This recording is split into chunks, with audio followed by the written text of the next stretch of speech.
Le chapitre 5 de la société et de la conversation aborde la thématique de la comédie sociale à travers le prisme des salons.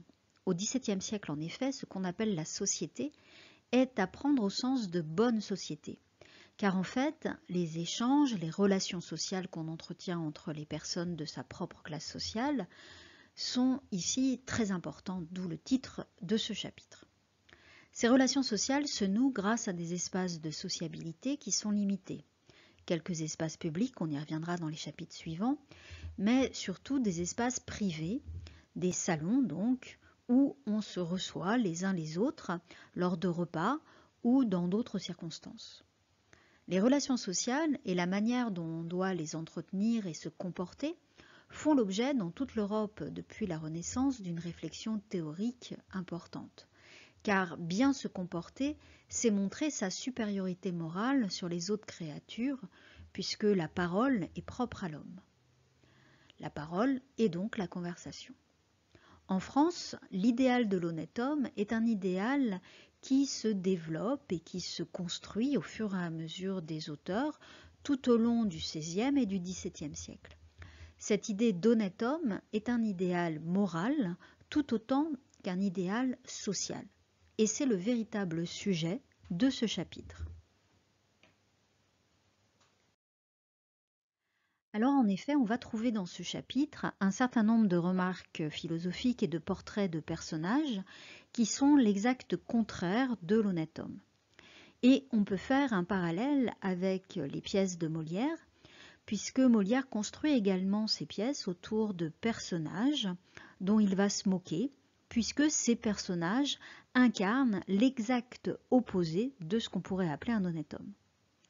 À chaque fois, on retrouve l'idée d'un homme qui est tout à fait submergé par une passion, que ce soit l'ambition pour le bourgeois gentilhomme ou la cupidité pour l'avare, et ces personnages tout à fait obsédés perdent toute mesure, toute rationalité, et vont être conduits à commettre des fautes et à engendrer ainsi un désordre social.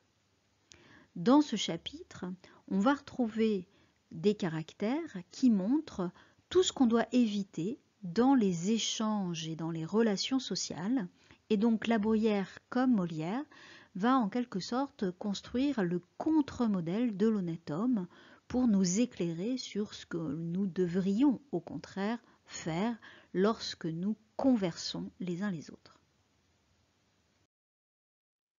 Ainsi, on va avoir des portraits, par exemple celui d'Aron et de Mélinde, des portraits de ceux qui sont de parfaits ennuyeux dans la conversation.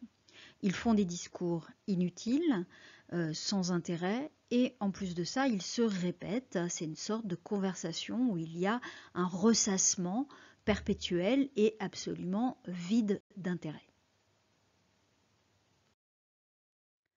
Plus encore que les ennuyeux, on va avoir aussi des personnages qui sont stupides, certes, mais qui sont surtout vaniteux et suffisants, parce qu'ils s'imaginent dire des choses intéressantes et en fait, ils veulent juste qu'on les admire. Alors le portrait d'Assis est à cet égard tout à fait éclairant, puisqu'on voit bien à quel point Assis cherche à se rendre intéressant avec des propos qui sont recherchés, raffinés, mais qui en fait ne veulent rien dire.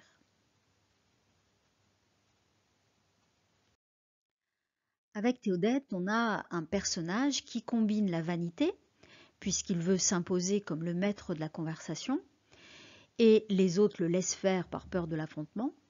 Et on a aussi donc un personnage qui va contrevenir à toutes les règles de la conversation. Il parle fort et il n'a d'égard pour personne. Et pour finir, il se révèle tout aussi stupide qu'Assis. Donc on a vraiment avec Théodète un condensé des personnages précédents. Alors on voit comment à chaque fois le contre-modèle de l'honnête homme se construit à travers ces portraits et comment à chaque fois ils contreviennent à ce que La Bruyère appelle l'esprit de la conversation, qui est l'esprit que devrait avoir un honnête homme. Pour les auteurs classiques comme La Bruyère, l'homme doit privilégier sa raison. La raison qui permet de calculer, c'est-à-dire de juger, de peser, en quelque sorte, penser à l'avance les éléments. Donc la raison qui permet de juger les choses d'une manière rationnelle en pesant le pour et le contre. Donc la raison, c'est ce qui permet de penser. Au contraire, l'imagination nous conduit à de la fantaisie totalement inutile, à des idées qui sont complètement irrationnelles. Et donc en fait, l'imagination nous laisse libre cours aux passions qui peuvent ainsi se développer et nuire complètement au jugement. On est donc aveuglé par les passions et c'est l'imagination qui nous conduit à cela. Alors on peut penser à cet égard à une fable de La Fontaine, La laitière et le pot au lait, où Perrette, une jeune fermière, va au marché vendre son lait, commence à rêver à tout ce qu'elle va acheter avec l'argent de la vente, et puis évidemment elle ne regarde pas où elle marche, elle tombe et elle renverse son lait.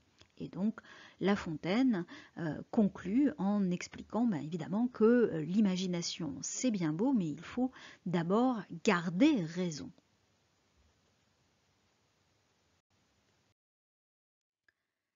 Cette condamnation de l'imagination et l'éloge au contraire de la raison, La Bruyère les exprime d'une manière très claire dans le chapitre. Et il faut se garder de l'imagination et il faut juger selon la droite raison, c'est-à-dire la raison qui permet de penser droit, de penser rationnellement.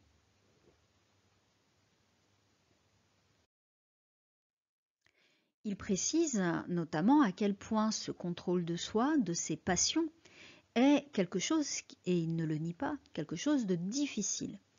On a vu par exemple avec Assis et Théodecte à quel point, face à ces idiots et ces prétentieux, il était difficile de ne pas se mettre en colère. Et on sent bien dans ces deux portraits d'Assis et de Théodecte à quel point La Bruyère peut être en fait en colère.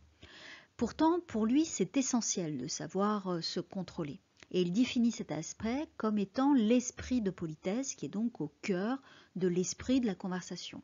L'esprit de politesse, l'esprit de la conversation, de quoi s'agit-il? Eh bien, il s'agit tout simplement d'avoir le contrôle de soi, de ne pas se laisser déborder par les passions, de ne pas se laisser envahir, car ce n'est pas simplement par rapport à nous qu'il faut savoir se contrôler, c'est surtout par rapport aux autres, car le principal de l'esprit de conversation, de l'esprit de politesse, de ce qui fait un honnête homme, c'est de savoir respecter les autres, faire attention aux autres, ne pas les blesser. La vraie politesse, le vrai honnête homme, c'est celui qui comprend que l'autre est tout aussi important que soi-même. Et pour La Bruyère, comme pour tous les auteurs classiques, la vraie vertu, c'est de savoir protéger les autres, parfois au sacrifice de soi-même. Et La Bruyère montre à quel point une parole malheureuse ou un comportement social outrageant en société peut engendrer un désordre social. Par exemple, les familles vont se retrouver brouillées avec des querelles sans fin, des disputes qui ne peuvent pas se terminer. Et il va même jusqu'à décrire toute une ville où toutes les relations sociales sont perturbées, voire totalement annihilées par des disputes, par des mensonges, par la médisance.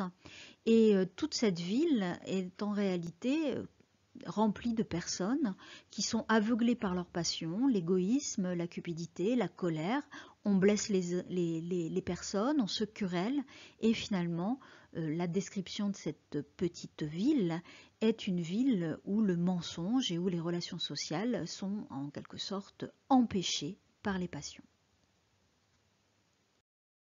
Le paragraphe 27 est important parce que dans ce paragraphe, La Bruyère insiste sur ceux qui font absolument rivalité d'injures et de railleries, ceux qui se moquent d'une manière continue, et il va les comparer à des béliers qui frappent sans regarder exactement quelles sont les cibles. Donc des personnes qui sont tout le temps en train de se moquer et qui ajoutent en quelque sorte du conflit là où naturellement il y a déjà conflit, puisque déjà que les personnes n'arrivent pas à se parler normalement, eh bien eux ils vont rajouter en quelque sorte des malentendus sur des malentendus.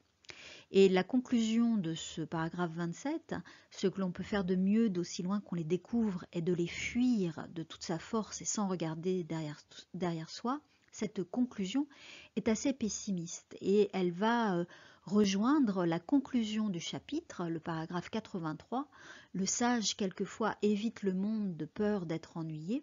On voit bien que finalement, pour la Bruyère, l'impossibilité d'une conversation, d'une concorde dans les relations sociales est une conclusion un peu amère pour lui. Le sage, c'est celui qui va finalement abandonner la société et qui doit fuir également plutôt que d'essayer de résoudre la situation, tout simplement parce qu'il n'y a pas de possibilité de résoudre cette situation. L'homme est dans l'impossibilité de converser en honnête homme. Donc c'est un constat un petit peu amer.